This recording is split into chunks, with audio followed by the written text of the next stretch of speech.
وهو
أعلم بما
وأشرقت الأرض بنور ربها ووضع الكتاب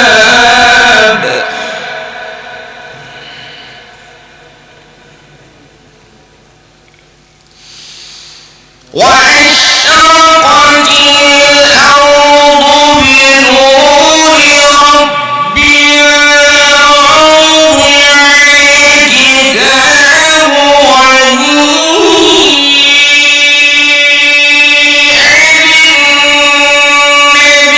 بالنبيين والشهداء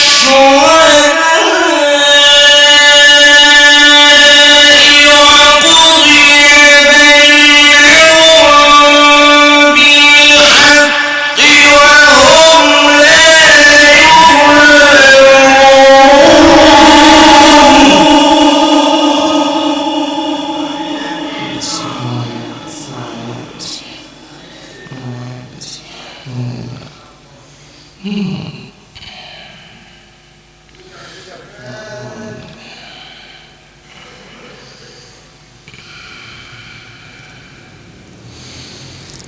ووفيت كل نفس ما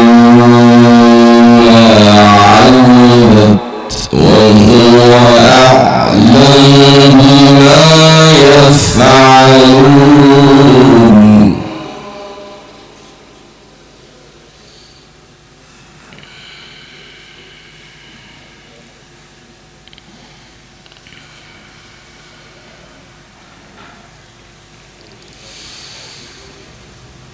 وسيق الذين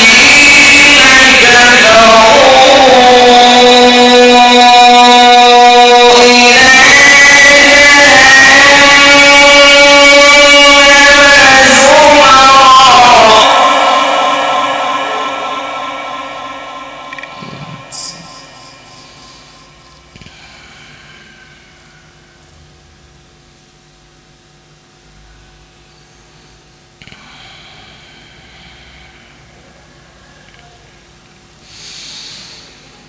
حتى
وقيل الحمد لله رب العالمين.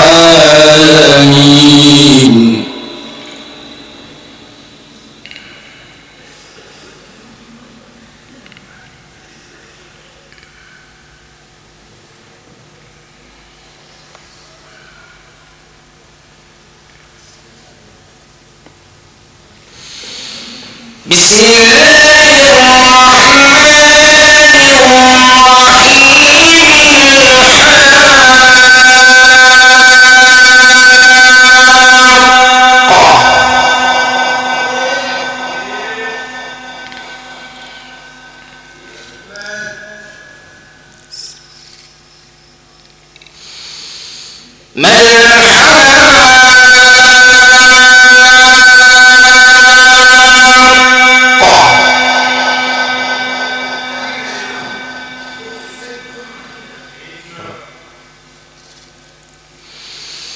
بسم الله الرحمن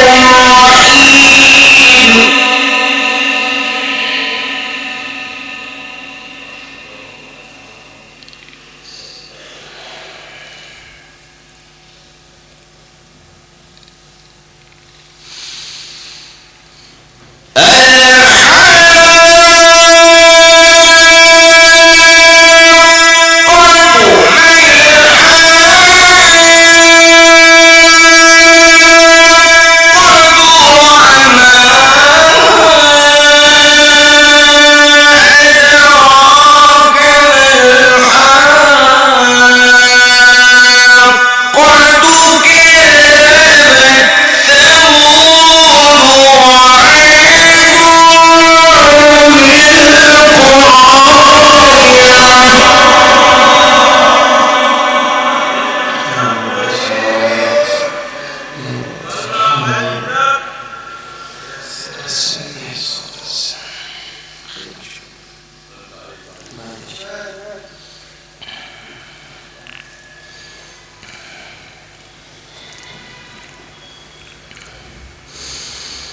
بسم الله الرحمن الرحيم.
صرصر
إن الحمد لله تعالى نحمده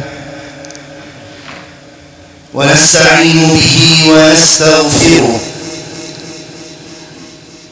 ونعوذ بالله تعالى من شرور أنفسنا ومن سيئات أعمالنا من يهده الله فهو المهتد ومن يضلل فلا هادي له وأشهد أن لا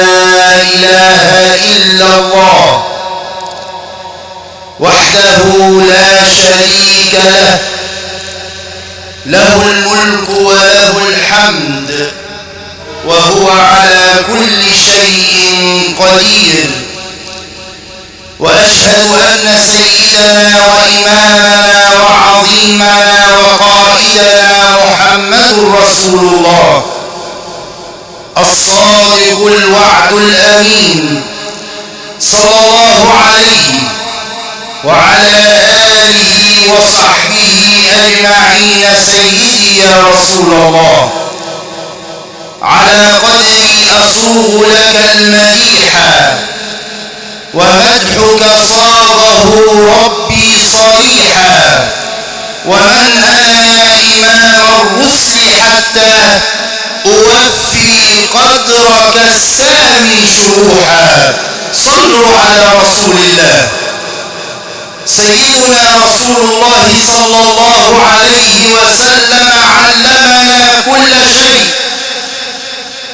علمنا رسول الله صلى الله عليه وسلم العقيدة، علمنا رسول الله صلى الله عليه وسلم الشريعة، علمنا رسول الله صلى الله عليه وسلم الأخلاق.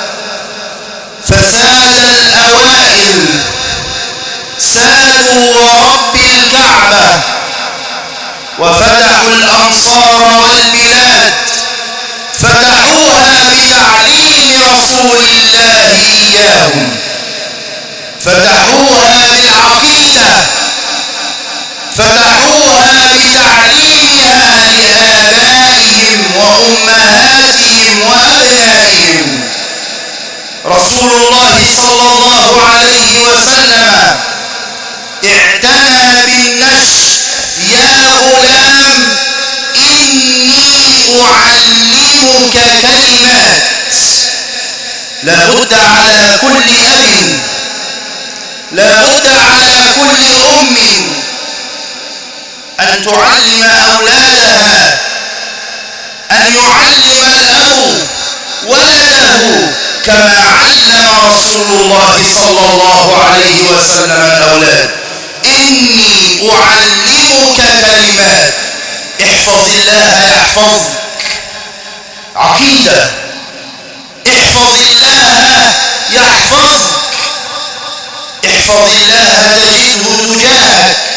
إذا سألت فاسأل الله، وإذا استعنت فاستعن بالله. واعلم أن الأمة لو اجتمعت على أن ينفعوك بشيء لا ينفعوك إلا بشيء قد كتبه الله لك. واعلم أن الأمة لو اجتمعت على أن يضروك بشيء لم يضروك بشيء إلا بشيء قد كتبه الله عليك. رفعت الأقلام وجفت الصحف. هكذا كان منهاج رسول الله صلى الله عليه وسلم. هكذا كان تعليم رسول الله صلى الله عليه وسلم. ضم ولدك وعلمه، علمه العقيدة، علمه أن الله لم يلد ولم يلد ولم يولد ولم يكن له كفوا أحد. علمه المراقبة. إن لم تكن تراه فإنه يراك. علمه إذا رفع يده إلى السماء، إذا سأل فليسأل الله. إذا استعان على أي شيء، دراسته، أعماله، أي شيء من حطام الدنيا، فليستعن بالله، وليرفع يده إلى السماء ويدعو الله عز وجل. هذا هو أول النجاة لشبابنا، أن نعلمهم عقيدة رسول الله صلى الله عليه وسلم. ثانيا علمه العدل. يتلخص العدل في حديث رسول الله صلى الله عليه وسلم. سيدنا النعمان قال كنت صغيرا فصحبني أبي إلى رسول الله.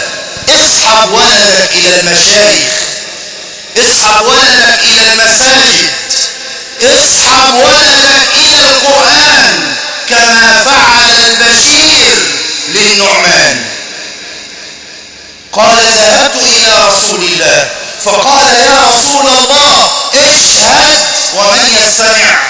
الولد الصغير سيدنا النعمان يستمع إلى هذا الحديث الشيق الذي بين رسول الله وبين أبيه. قال يا رسول الله اشهد، فقد نحلت النعمان كذا وكذا. فنظر إليه رسول الله وقال أكل أبنائك نحلت؟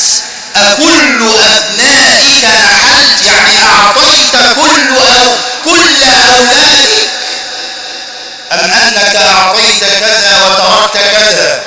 قال لا يا رسول الله، بل النعمان فقط. قال كلمته الشهيرة بأبي هو وأمي صلى الله عليه وسلم: إني لا أشهد على زور، إني لا أشهد على جور. لماذا؟ ليعلم رسول الله صلى الله عليه وسلم الأمة، وليعلم النعمان وهو صغير، يعلمه معنى العدل، يعلمه معنى العدل، وأن يعدل بين الأولاد، وأن يعدل بين الأزواج، وأن يعدل حتى في حكمه للجيران وبين أقاربه. هكذا كان رسول الله صلى الله عليه وسلم يعلمنا. علمنا رسول الله وعلم الأولاد الصغار الصلاة. علموا أولادكم الصلاة، مروا أولادكم بالأمر. يا ابني صليت الظهر كم ركعة؟ عارف السنن بتاعتها؟ عارف الظهر امتى؟ عارف العصر امتى؟ لازم أولادنا نوجههم إلى الصلاة كما أمرنا رسول الله: مروا أولادكم. كم يا رسول الله السن المباح للصلاة؟ قال ل7، واضربوهم عليها ل10. ما ضاعت الأولاد، أقولها بملء فيه، ما ضاعت الأجيال إلا عندما ضاعت الصلوات، إلا عندما ضاعت الصلة التي بين الشاب وربه، فأصبح شابا خالي إذا أتته شياطين الإنس والجن دخلت فيه وأغوته وطغت عليه، فأصبح لا يرقب في مؤمن إلا ولا ذمة. أصبح الدين عنده على الهامش. لماذا؟ لأن الآباء، لأن الأمهات نسوا وصية رسول الله صلى الله عليه وسلم، وهي: مروا أولادكم بالأمر. صليت يا ابني ولا لا؟ وظبت على الصلوات ولا لا؟ تعال ليلة أمس أصليت الصبح، أصليت الظهر، أصليت العصر، أصليت المغرب، أصليت العشاء بالترتيب. نسيت أصلي. كنت في محاضرة، كنت في معهد، كنت في مدرسة، بعد ما ترجع صلي. والله ما ضاعت الشباب إلا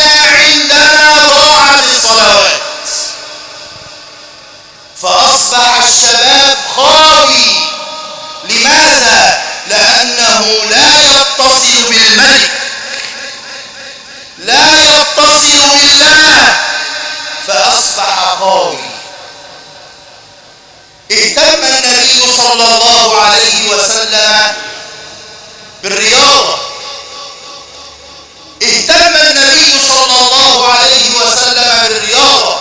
ونحن تكلمنا من قبل: وأعدوا لهم ما استطعتم، ما استطعتم. قوة بدنية ماشي، قوة عقلية ماشي، قوة علمية ماشي، أي قوة. وأعدوا لهم ما استطعتم. فاعتنى النبي صلى الله عليه وسلم بالرياضة. اعتنى النبي صلى الله عليه وسلم لماذا اعتنى النبي؟ لينفذ جيش أسامة، وأسامة في هذا الوقت لا يتعدى 16 عام. قاد جيشا فيه أبو بكر وفيه عمر. ليه؟ تربية النبي صلى الله عليه وسلم. تربية النبي صلى الله عليه وسلم أنجبت جيلا قويا سطر بأقلام من ذهب في التاريخ الإسلامي: خالد بن الوليد، أسامة بن زيد. هؤلاء الأبطال وغيرهم سطرت سيرهم بأقلام من ذهب في التاريخ الإسلامي. ليه؟ لأنهم كانوا رجال تربوا في حجر رسول الله صلى الله عليه وسلم وبين عيني رسول الله صلى الله عليه وسلم، فأصبحوا رجال قادوا الدنيا بأسرها وفتحوا الأمصار، ودخل بسببهم كثيرا وكثيرا في دين الله أفواجا. أقول قولي هذا وأستغفر الله لي.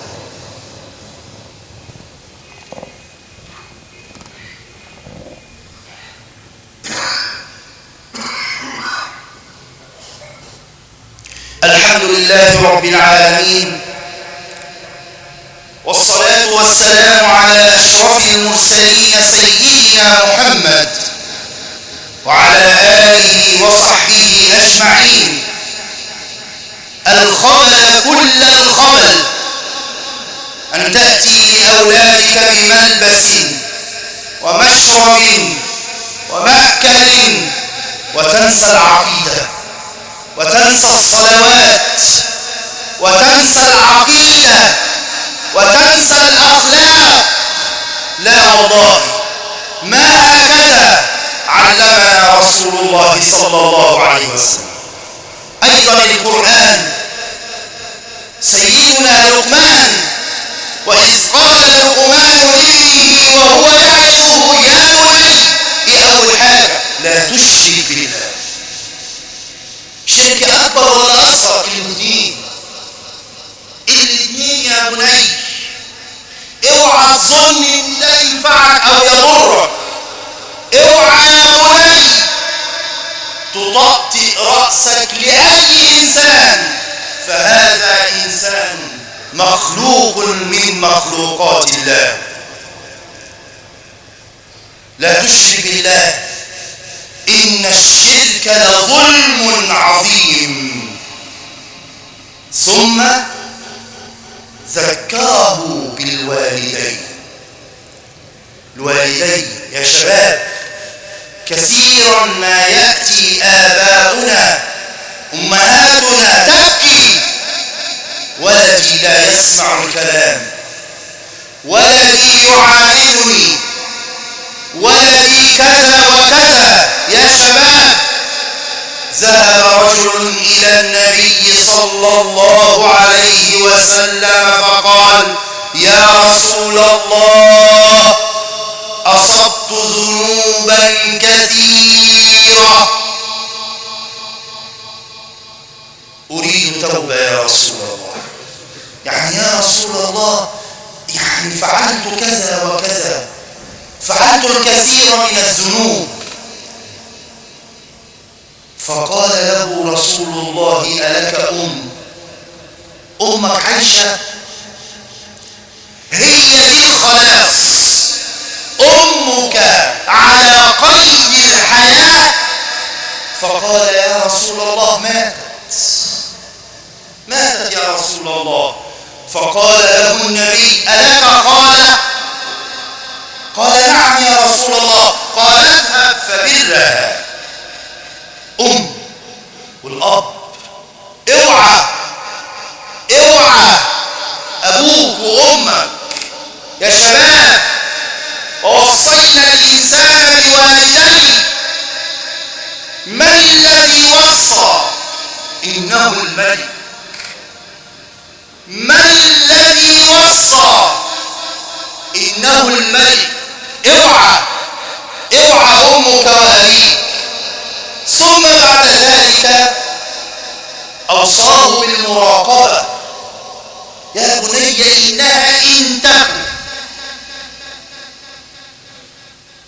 ليه؟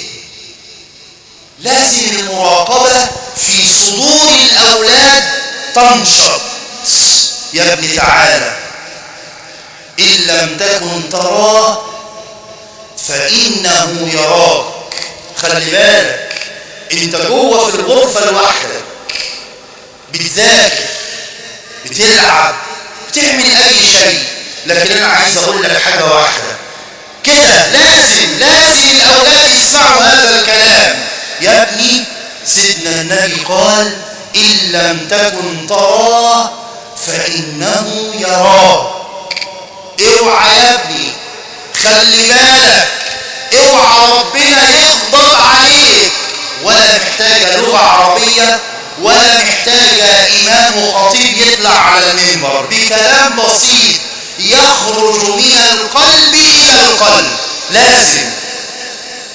ثم بعد ذلك أمره بثلاثة أمور. لكن أولا شحن فيه الطاقة الإيمانية في قوله: يا بني أقم الصلاة. لازم إيمان الأول لازم يدخل في قلبي. ليه؟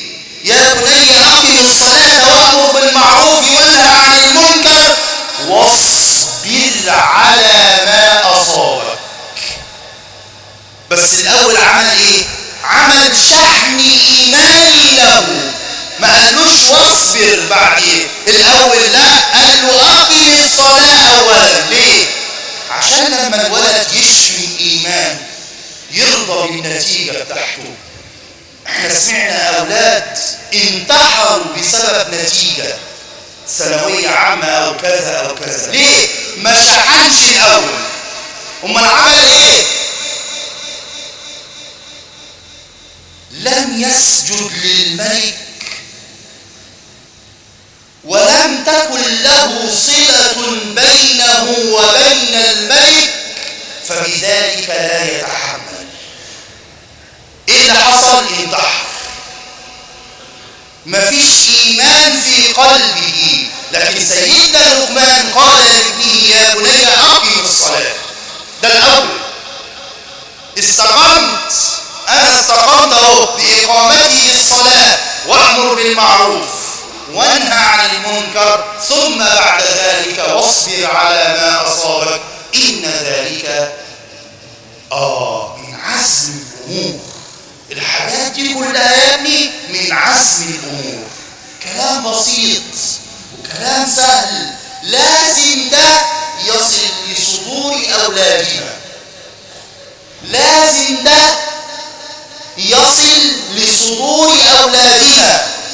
لازم ده يصل لصدور شبابنا حتى يرضوا بقضاء الله، حتى نملك شبابا كما كان الجيل الأول، جيل سيدنا رسول الله صلى الله عليه وسلم. الشباب الآن عايز يسمع دين. الشباب الآن عايز يسمع دين، قرآن، سنة النبي صلى الله عليه وسلم.